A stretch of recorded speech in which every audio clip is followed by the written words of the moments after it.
પાણી જીવનનો આધાર છે. માણસ ખોરાક વગર થોડા દિવસ જીવી શકે છે, પરંતુ પાણી વગર લાંબા સમય સુધી જીવવું મુશ્કેલ છે.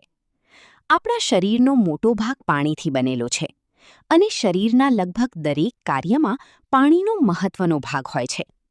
છતાં પણ ઘણા લોકો દિવસ દરમિયાન પૂરતું પાણી નથી પીતા. કેટલાક લોકો માત્ર તરસ લાગે ત્યારે જ પાણી પીવે છે, જ્યારે શરીરને સતત પાણીની જરૂર રહેતી હોય છે. આજના સમયમાં થાક, માથાનો દુખાવો, કબજિયાત, ચામડીની સમસ્યા, કિડનીની તકલીફ અને વજન વધવા જેવી અનેક સમસ્યાઓ પાછળનું એક મોટું કારણ પાણીની કમી પણ હોઈ શકે છે. તેથી સૌથી મોટો પ્રશ્ન એ છે, આખરે દિવસમાં કેટલું પાણી પીવું જોઈએ? આ પ્રશ્નનો એક જ જવાબ દરેક માટે યોગ્ય નથી, કારણ કે પાણીની જરૂરિયાત દરેક વ્યક્તિમાં અલગ હોય છે. કોઈ વ્યક્તિ આખો દિવસ એસીમાં બેસે છે, જ્યારે કોઈ વ્યક્તિ ગરમીમાં કામ કરે છે.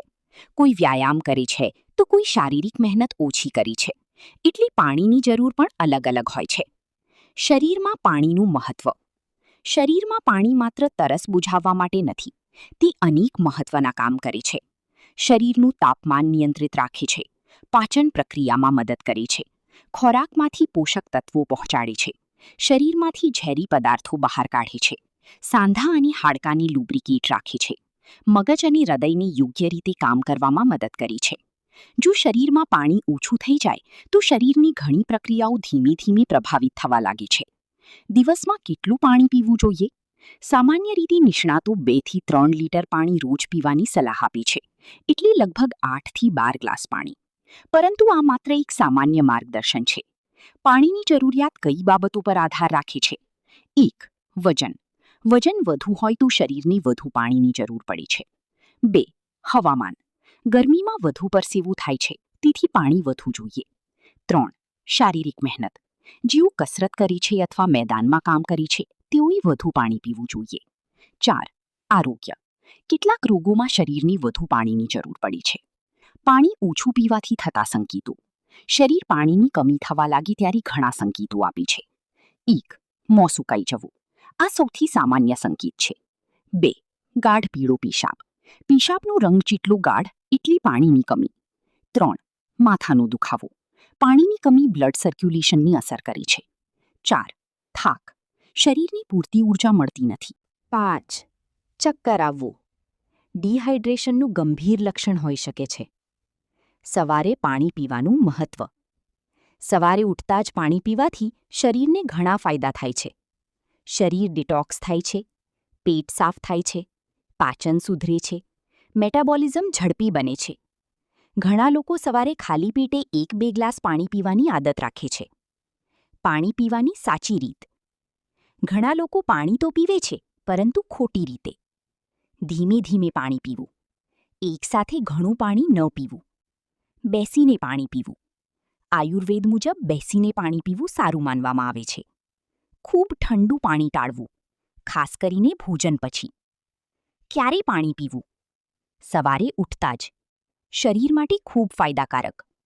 ભોજન પહેલાં. 30 મિનિટ પહેલાં પાણી પીવું સારું. દિવસ દરમિયાન. થોડું થોડું પાણી પીતા રહેવું. કસરત પછી. શરીરમાં પાણીનું સંતુલન જાળવવા જરૂરી. ક્યારે પાણી ન પીવું? ભોજન પછી તરત. પાચન પ્રક્રિયા પર અસર પડી શકે. ખૂબ ઠંડુ પાણી. ગળા અને પેટ માટે નુકસાનકારક. એકસાથે બહુ વધારે પાણી. કિડની પર ભાર પડી. વધુ પાણી પીવાથી પણ નુકસાન થઈ શકે? હા, ખૂબ વધારે પાણી પીવું પણ નુકસાનકારક બની શકે છે. શરીરમાં સોડિયમનું પ્રમાણ ઘટી શકે છે, જેને કારણે ગંભીર સમસ્યા થઈ શકે છે. એટલે સંતુલન સૌથી મહત્વનું છે.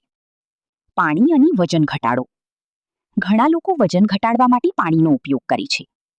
પાણી ભૂખ ઘટાડે છે. મેટાબોલિઝમ વધારવામાં મદદ કરે છે. કેલરી વગરનું પીણું છે.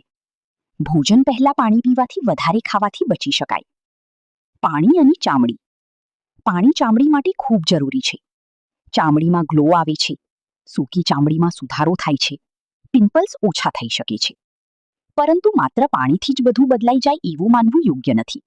સારી ઊંઘ અને સારો આહાર પણ જરૂરી છે. પાણી અને કિડની. કિડની શરીરમાંથી ઝેરી પદાર્થો બહાર કાઢે છે. જો પાણી ઓછું પીવામાં આવે તો કિડની સ્ટોનનો ખતરો વધી શકે છે. બાળકો માટે પાણી.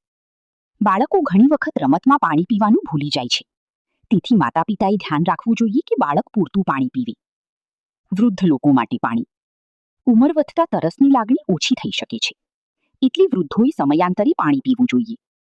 ગરમીમાં પાણીનું મહત્વ. ગરમીમાં શરીરમાંથી પરસેવાથી